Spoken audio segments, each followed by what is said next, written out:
2 లక్షల ఉద్యోగాలు ఇస్తామని చెప్పి దాదాపు 3 సంవత్సరాల దగ్గరగా వస్తుంది. ఇప్పటిదాకా ఇచ్చింది 13,000 మాత్రమే. స్టార్ట్ చేయాలా? వస్తే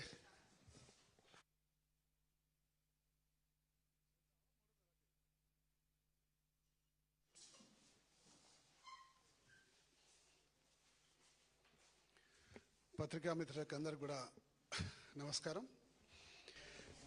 తెలంగాణ ప్రభుత్వము అధికారంలోకి వచ్చిన వెంటనే 100 రోజులలో మొదటి సంవత్సరంలో 2 లక్షల ఉద్యోగాలు ఇస్తామని చెప్పి దాదాపు 3 సంవత్సరాల దగ్గరగా వస్తుంది. ఇప్పటిదాకా ఇచ్చింది 13,000 మాత్రమే. దీని మీద బీఆర్ఎస్ పార్టీ పెద్ద ఎత్తున ఈ అంశాన్ని లేవనెత్తి ఈ మధ్యకాలంలో నిరుద్యోగ వంచన సభ మరి నిరుద్యోగ సభ కేటీఆర్ గారి ఆధ్వర్యంలో పెడితే దాన్ని 7,300 చిల్లర ఉద్యోగాల్ని నోటిఫికేషన్ ఇచ్చింది. విద్యార్థి లోకం అంతా కూడా నిరుద్యోగ లోకం అంతా కూడా ఏకమవుతుంది.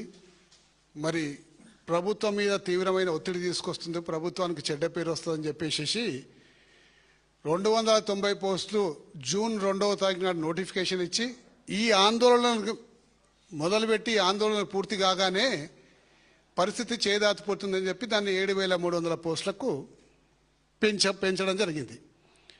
స్వయంగా డీజీపీ గారే స్వయంగా చెప్పిండ్రు 19,000 పోస్టులు పోలీస్ డిపార్ట్మెంట్లో ఖాళీ ఉన్నాయి, భర్తీ కావాల్సిన అవసరం ఉందని చెప్పినా కానీ మళ్ళీ 7,300కే పోస్టులకు పరిమితం చేయడం జరిగింది. పరిమితం చేసుకుంటూ మళ్ళీ అందులో అనేక రకాలుగా ఇబ్బందులు. గతంలో టీఆర్ఎస్ పార్టీ 32 మరి 35 ఏజు మరి పెంచడం జరిగింది. 32 సంవత్సరాలు మరి కానిస్టేబుల్కి, 35 సంవత్సరాలు ఎస్ఐకి పోస్టు పెంచడం జరిగింది. కానీ దాని తర్వాత కాంగ్రెస్ పార్టీ ఏం చేసిందంటే జీవో 31 ఒకటి తీసుకొచ్చి అదనంగా 2 సంవత్సరాలు మేము ఇస్తున్నామని చెప్పింది. అంటే 32 సంవత్సరాలు 34, 35 సంవత్సరాలు 37కి చేస్తే అందరూ కూడా సంతోషించింది. కానీ పెంచినాక ఒక్కరోజు కూడా నోటిఫికేషన్లు ఇవ్వలేదు. కానీ మొన్న వచ్చిన నోటిఫికేషన్ల ద్వారా మళ్ళీ ఏం చేసిండ్రు 32, 35 సంవత్సరాలకే పరిమితం చేసిండ్రు. ఈ 3 సంవత్సరాలు చదువుకున్న విద్యార్థులు అందరూ కూడా టైం వేస్ట్ అయిపోయి మళ్ళీ వాళ్ళు అర్హత లేకుండా ఇబ్బంది పడుతున్న సందర్భం కాబట్టి 36, 38 సంవత్సరాలకు పెంచాలని చెప్పి బీఆర్ఎస్ పార్టీ తరఫున మేము డిమాండ్ చేస్తూ ఉన్నాం. అలాగే మరియు ఫైర్ డిపార్ట్మెంట్లో పెంచిన ఏదైతే ఇచ్చిన నోటిఫికేషన్లు ఉన్నాయో ఆ నోటిఫికేషన్లకు మరి లైసెన్స్ తప్పనిసరిగా అని చెప్పేసి ఈ మధ్యన కొత్త నిబంధన పెట్టిండ్రు. మరి ఈ ఫైర్ డిపార్ట్మెంట్లో లైసెన్స్ తప్పనిసరిగా అని చెప్పేసి పెడితే మరి గ్రామీణ ప్రాంతాల నుంచి వచ్చి ఈ మధ్యకాలంలో 33% మహిళా రిజర్వేషన్ ఏదైతే వచ్చిందో గ్రామీణ ప్రాంతాల నుంచి వచ్చిన మహిళలకందరూ కూడా ఈ 33%లో ఎవరికి లైసెన్స్ ఉంటుంది? మరి ఈ నిబంధన పెట్టడం వల్ల విద్యార్థులకు తీవ్రమైన ఇబ్బంది కలుగుతారు. కాబట్టి ఈ నిబంధనను వాపసు తీసుకొని మీరు ఫైర్ లైసెన్స్ మరి డ్రైవింగ్ లైసెన్స్ అనేది నిబంధన ఖచ్చితంగా పెట్టకుండా చూడాలని చెప్పి బీఆర్ఎస్ పార్టీ తరఫు నుంచి డిమాండ్ చేస్తూ ఉన్నాం. మరి అదే కాకుండా ముఖ్యంగా హైదరాబాద్లో, గ్రేటర్ హైదరాబాద్లో మరియు మల్కాజ్గిరి, మేడ్చల్ జిల్లాలో మరి పాత రంగారెడ్డి జిల్లాలో ఈ నోటిఫికేషన్ల వల్ల ఎవరికి కూడా ఉద్యోగం వచ్చే అవకాశం లేదు. మరి హైదరాబాద్, రంగారెడ్డి జిల్లాకు సంబంధించిన వ్యక్తిగా నేను మరి బీఆర్ఎస్ పార్టీ డిమాండ్ చేస్తూ ఉంది. మరి మీరు ఇచ్చిన నోటిఫికేషన్ల ద్వారా ఈ ప్రాంతం నిరుద్యోగులకు ఏమాత్రం కూడా ఉపయోగం లేదు. ఎందుకంటే కమిషనరేట్లు, కొత్త కమిషనరేట్లు చేసినాం. సైబరాబాద్ కమిషనరేటు మరియు Rachakonda commissionerate, future city commissionerate, మరి హైదరాబాద్ సిటీ కమిషనరేట్ చేసినాం. కాబట్టి రాష్ట్రపతి ఆమోదం పొందాలి. మరి 81 జీవో ప్రకారం 370D సెక్షన్ ప్రకారం రాష్ట్రపతి ఆమోదం పొందినాక మేము నోటిఫికేషన్లు వేస్తామని చెప్పేసి ఇలా ప్రభుత్వం చెప్తా ఉంది.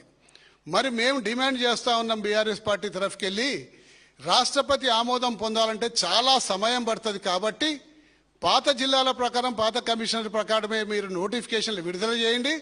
తద్వారా మా ప్రాంత యువకులకు, మా ప్రాంత నిరుద్యోగ లోకానికి అంతా కూడా లాభం జరుగుతుంది.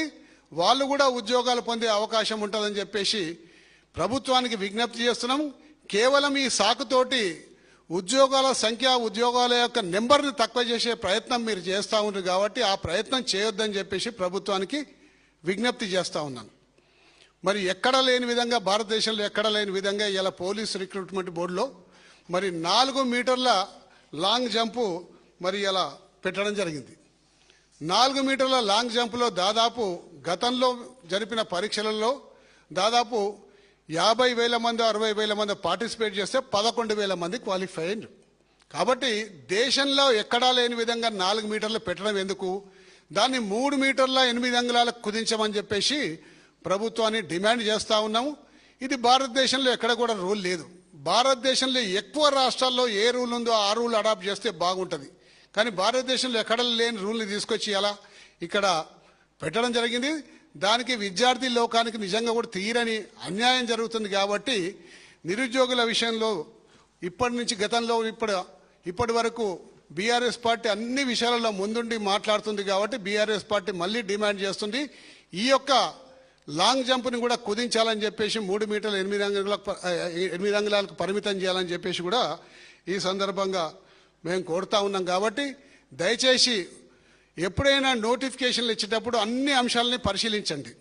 గతంలో మీరు అధికారంలోకి వచ్చే ముందల మీరు అధికారంలోకి వచ్చేటప్పుడు ఏం చేసిండ్రు, 4 మీటర్లకు వద్దని చెప్పి మీ దగ్గర ఇప్పుడు 2 శాసన మండలి సభ్యులు, అప్పట్లో ఏమీ లేరు, ఇప్పుడు 2 శాసన మండలి సభ్యులు గాంధీ భవన్ మెట్ల మీద నిరసన వ్యక్తం చేసి 4 మీటర్లు అనేది కరెక్ట్ కాదు, దీన్ని 3 మీటర్ల 8 అంగుళాలకు పరిమితం చేయాలని చెప్పేసి అప్పట్లో కాంగ్రెస్ కార్యకర్తల సీనియర్ నాయకులు కొంతమంది బాగా యాజిటేషన్ చేసిండ్రు. దాని తర్వాత ప్రభుత్వం మారింది, కాంగ్రెస్ ప్రభుత్వం అధికారంలోకి వచ్చింది. అధికారంలోకి వచ్చిన వెంటనే మళ్ళీ వాళ్ళిద్దరు శాసన మండలి సభ్యులు అయిపోయినారు, వాళ్ళకేమో ఉద్యోగాలు వచ్చినాయి. కానీ నిరుద్యోగుల యొక్క గతంలో చేసిన డిమాండ్ని వాళ్ళు మర్చిపోయి దాన్ని మిన్నకుండిపోయి సైలెంట్గా ఉన్నారు. అంటే ఇది కాంగ్రెస్ పార్టీ యొక్క ద్వంద్వ నీతి అనేది స్పష్టంగా అర్థమవుతుంది. కాబట్టి దయచేసి ప్రభుత్వానికి విజ్ఞప్తి చేస్తూ ఉన్నాను, ఈరోజు కూడా మీరు అందరూ కూడా ఆ రోజు అధికారంలో రాకముందుకు నమ్మబలికిన ప్రజలకు కాంగ్రెస్ పార్టీ అధికారంలోకి వస్తే ₹1 కూడా ఫీజు లేకుండా మేము నోటిఫికేషన్లు ఇస్తాం, నిరుద్యోగ యువకులు అందరూ కూడా అప్లై చేసుకోవచ్చు, పరీక్ష రాసుకోవచ్చు అని చెప్పేసి చెప్పడం జరిగింది. కానీ ఇప్పుడు ఏం చేశారు, ఎస్ఐలకు 1,500 మరి కానిస్టేబుళ్లకు ₹1,200 ఇలా ఫీజు పెట్టిండ్రు. అంటే దాదాపు 8 లక్షల మంది కానిస్టేబుల్కి ఇలా ఉద్యోగాలకి హాజరయ్యేందుకు ₹9,60,00,000 రెవెన్యూ మీ ఖజానాకు చేరుతుంది.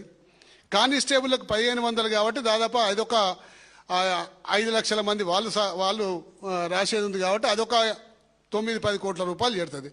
అంటే విద్యార్థులతో వ్యాపారం చేస్తుంది తప్ప వాళ్లకు ఈజీగా అయ్యే విధంగా, వాళ్లకు సౌకర్యం కల్పించే విధంగా వాళ్లకు పరీక్షలు నిర్వహించాలని చెప్పి ఏ కోశాన మీకు కనిపిస్తలేదని చెప్పి సందర్భంగా మనం చేసుకుంటూ ఇది కూడా ఫ్రీ చేయాలని చెప్పేసి ప్రభుత్వానికి మేము డిమాండ్ చేస్తూ ఉన్నాం.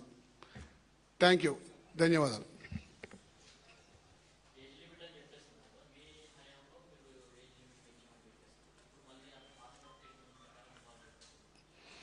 మా హయాంలో దాదాపు 32 years 35 years మేము ఏజ్ లిమిట్ పెంచడం జరిగింది. దాని తర్వాత కాంగ్రెస్ పార్టీ జీవో 31 ఒకటి తీసుకొచ్చి 32ను 34, 35ని 37 చేసింది. కానీ ఆ గ్యాప్లో ఆ 3 సంవత్సరాల ఒక నోటిఫికేషన్ కూడా ఇవ్వలే. ఇప్పుడు నోటిఫికేషన్ ఇచ్చిన దాంట్లో ఏం చేసిండ్రు, దాన్ని మళ్ళీ 32, 35 చేసిండ్రు. కాబట్టి ఏజ్ లిమిట్ని మాత్రం 36 నుంచి 38కి చేయాలని చెప్పేసి బీఆర్ఎస్ పార్టీ డిమాండ్ చేస్తాం.